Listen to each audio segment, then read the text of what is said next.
नमस्कार दोस्तों, मैं राजेंद्र कुमार टेक्निकल नॉलेज में आपका स्वागत करता हूं। आज की वीडियो में हम टाइप्स ऑफ क्लच के बारे में जानेंगे। पिछली वीडियो में हमने क्लच के बारे में जाना था, एक बार हम इसको रिवाइज कर लेते हैं। तो क्लच जो है वो फ्लाई व्हील पर लगा रहता है और ये इंजन की पावर को गियर बॉक्स से तोड़ने व जोड़ने का काम करता है। ये हमारा इंजन है और ये हमारा क्लच है और ये हमारा गियर बॉक्स है। तो क्लच जो है वो इंजन की पावर को गियर बॉक्स से तोड़ने व जोड़ने का काम करता है। अब हम जान लेते हैं कि मेन पार्ट्स ऑफ क्लच यानी कि क्लच के क्या क्या पार्ट्स होते हैं। तो ये होता है फ्लाई व्हील और उसके बाद लगी रहती है फ्रिक्शन प्लेट जिसे कि क्लच प्लेट कहते हैं, और उसके पीछे लगी रहती है आपकी प्रेशर प्लेट जो कि क्लच प्लेट पर प्रेशर बनाए रखती है, इसका नाम ही प्रेशर प्लेट है। इसके बाद रिलीज स्प्रिंग होते हैं और उसके बाद कवर होता है।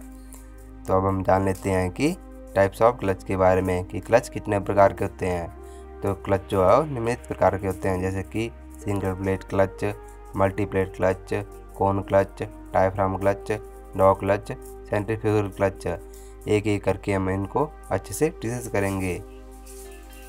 टाइप्स ऑफ क्लच में हम पहले जानेंगे सिंगल प्लेट क्लच के बारे में। तो सिंगल प्लेट क्लच वो होता है जिसमें कि एक ही क्लच प्लेट का प्रयोग किया जाता है, उसे हम सिंगल प्लेट क्लच कहते हैं। अब हम क्लच की डिसंगेज और एंगेज स्थिति के बारे में कुछ जान लेते हैं। एग्जाम में इनके बारे में क्वेश्चन पूछा जाता है। पहले हम जानेंगे क्लच की डिसंगेज स्थिति क्या होती है। तो जैसे ड्राइवर क्लच पैडल को दबाता है तो उसमें इंजन की पावर गियर बॉक्स से टूट जाती है, तो उसे जो है वो क्लच की डिसंगेज स्थिति कहते हैं। और जैसे ड्राइवर क्लच पैडल से पाँव को हटाता है तो उसमें इंजन की पावर गियर बॉक्स में ट्रांसफ़र हो जाती है, तो उसे जो है वो क्लच की एंगेज स्थिति कहते हैं। अब हम सिंगल प्लेट क्लच की वर्किंग के बारे में कुछ जान लेते हैं कि ये कैसे काम करता है। तो ड्राइवर जब क्लच पैडल को दबाता है तो उसमें वो जो है वो प्रेशर प्लेट पर प्रेशर बनाता है और इसके कारण फ्लाई व्हील से हमारी क्लच प्लेट अलग हो जाती है। ये जो गैप दिख रहा है ये हमारा फ्लाई व्हील से क्लच प्लेट अलग हो गई। ये तभी हुआ जब जो है ड्राइवर ने क्लच पैडल को दबाया तो उसमें इंजन की पावर गियर बॉक्स से टूट गई और आप जो है वो आसानी से गियर को चेंज कर सकते हैं, तो इसे जो डिसंगेज स्थिति भी कहते हैं। और जैसे ड्राइवर क्लच पैडल से पाँव को हटाता है तो उसमें जो है वो रिलीज स्प्रिंग प्रेशर को रिलीज़ कर देते हैं और हमारी प्रेशर प्लेट क्लच प्लेट से प्रेशर को हटा देती है और क्लच प्लेट जो है फ्लाई व्हील से जुड़ जाती है और इंजन की पावर गियर बॉक्स में ट्रांसफ़र हो जाती है। ये जो दिख रहा है इसे हम एंगेज स्थिति भी कहते हैं। एंगेज स्थिति में हमारी क्लच प्लेट जो है वो फ्लाई व्हील से जुड़ गई है और इंजन की पावर सीधे गियर बॉक्स से होते हुए रियर व्हील में ट्रांसफ़र हो जाती है, तो इसे जो है वो हमारी सिंगल प्लेट क्लच कहते हैं। ये ऐसे काम करता है। आई होप आप सिंगल प्लेट क्लच के बारे में जान गए होंगे। टाइप्स ऑफ क्लच में हम जानेंगे मल्टी प्लेट क्लच के बारे में। तो मल्टी प्लेट क्लच होता है जिसमें कि एक से अधिक क्लच प्लेटें प्रयोग में लाई जाती है, उसे हम मल्टी प्लेट क्लच कहते हैं। मल्टी प्लेट क्लच का प्रयोग ज़्यादातर टू व्हीलर में किया जाता है। ये जो दिख रहा है हमारे पास ये जो है डिसमेंटल मल्टीप्लेट क्लच है और ये जो दिख रहा है ये जो है असेंबल मल्टीप्लेट क्लच है। अब हम जान लेते हैं मल्टीप्लेट क्लच कैसे काम करता है। तो जैसे ड्राइवर जो है क्लच पैडल को दबाता है उसमें जो है स्प्रिंग जो है प्रेशर प्लेट पर प्रेशर डालता है और हमारा क्लच प्लेट फ्लाई व्हील से अलग हो जाती है और इंजन की पावर गियर बॉक्स से टूट जाती है क्योंकि इसके बीच में गैप पड़ जाता है और आप जो है आसानी से गियर को चेंज कर सकते हैं।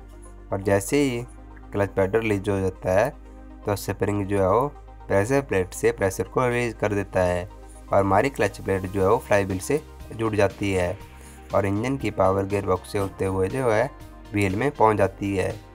तो ऐसे जो है हमारा मल्टी प्लेट क्लच काम करता है। आई होप आप जो है वो मल्टी प्लेट क्लच के बारे में जान गए होंगे। टाइप्स ऑफ क्लच में हम जानेंगे कोन क्लच के बारे में। तो कोन क्लच में क्लच की शेप कोनिकल होती है और ये कोनिकल शेप जो है वो इंजन के फ्लाई व्हील पर होती है। अब हम कोन क्लच के पार्ट्स के बारे में जानेंगे, फिर इसकी वर्किंग को देखेंगे कि ये कैसे काम करता है। तो ये होती है इंजन शाफ्ट और ये ब्लू सा कलर दिख रहा है ये फीमेल कोन, रेड सा कलर दिख रहा है ये हमारी मेल कोन है और ये जो है सप्लाइन है और ये स्प्रिंग है और ये ब्लैक सा कलर दिख रहा है ये फ्रिक्शन लाइनिंग है और ये हमारी स्लीव है और हमारा क्लच पैडल है और एक गियर शाफ्ट है। अब हम इसकी वर्किंग को देखेंगे कि ये कैसे काम करता है।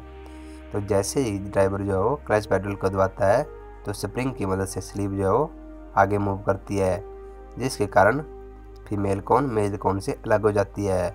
उसमें जो है वो इंजन की पावर गियर बॉक्स से टूट जाती है।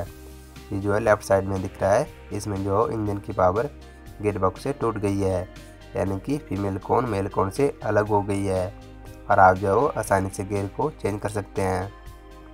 और जैसे ही ड्राइवर क्लच पेडल को रिलीज़ कर देता है तो उसमें जो है स्प्रिंग स्लीप से प्रेशर को हटा देते हैं और उसमें मेल कॉन फीमेल कॉन से जुड़ जाती है और इंजन की पावर गियर बॉक्स में ट्रांसफ़र होकर व्हील तक पहुंच जाती है। तो ऐसे जो हमारा कॉर्न क्लच काम कर देता है। आई होप आप कॉर्न क्लच के बारे में जान गए होंगे। आगे के क्लच के बारे में हम नेक्स्ट वीडियो में डिस्कस करेंगे। तो अगर आपको वीडियो अच्छी लगी हो तो वीडियो को लाइक कमेंट शेयर जरूर करें तथा चैनल को भी सब्सक्राइब कर लें ताकि आपको ऐसे इंपॉर्टेंट वीडियो की जानकारी मिल सके। तो मिलते हैं जल्दी नई वीडियो के साथ, तब तक के लिए जय हिंद जय भारत।